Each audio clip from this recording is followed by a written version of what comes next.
G'day lads, and welcome to this video review of the third T20 between the West Indies and Australia. I thought I'd change it up today. I've been doing a lot of longer form videos recently, but I haven't done a video discussing a match itself. And obviously, let's get right into it. There's a couple of broader points I'm going to need to make about the Australian team, as well as analysis itself.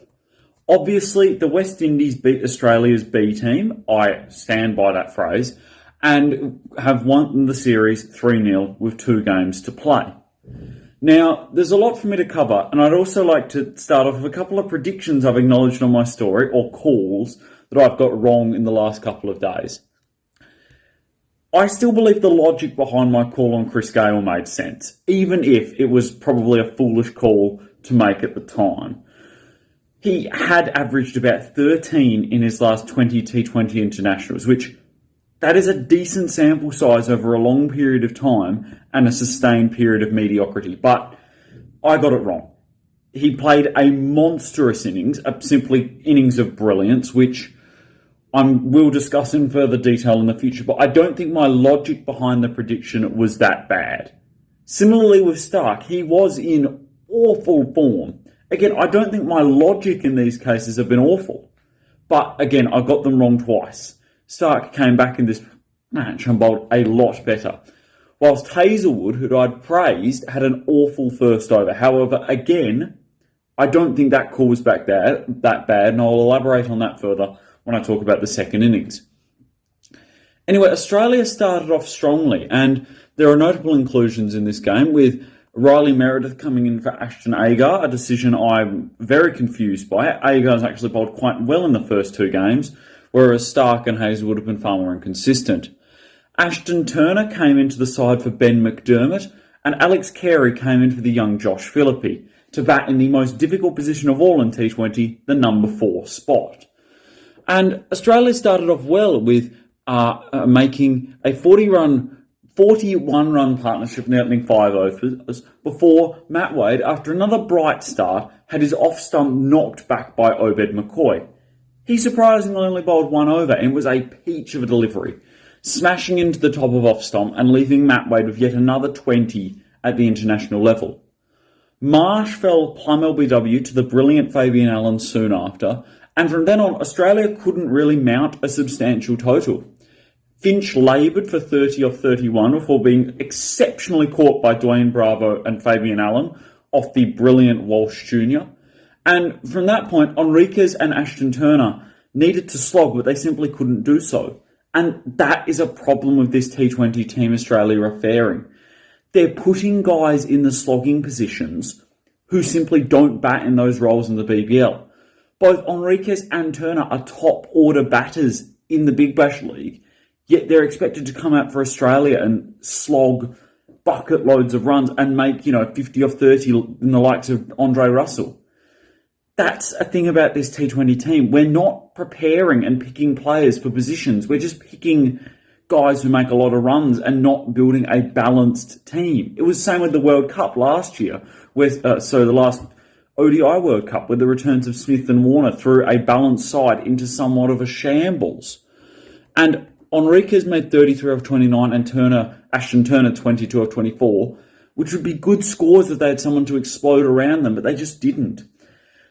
I think the criticism of this team is a bit harsh. We are missing our 2 finishers, Stoinis and Maxwell, who would add so much to this team. The explosive opener in Warner, who could take the burden away from Finch, and also Smith, who would probably be batting in Marsh's role and playing an anchor.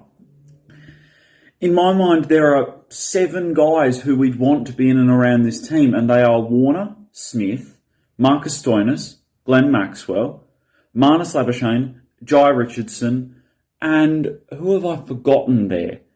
Anyway, there are at least 6 first-choice picks missing from this team. Obviously, I named 7 there and I've just named 6, a bit dumb from me, but you get what I'm saying. There are a multitude of great players who would be in this team who are simply missing.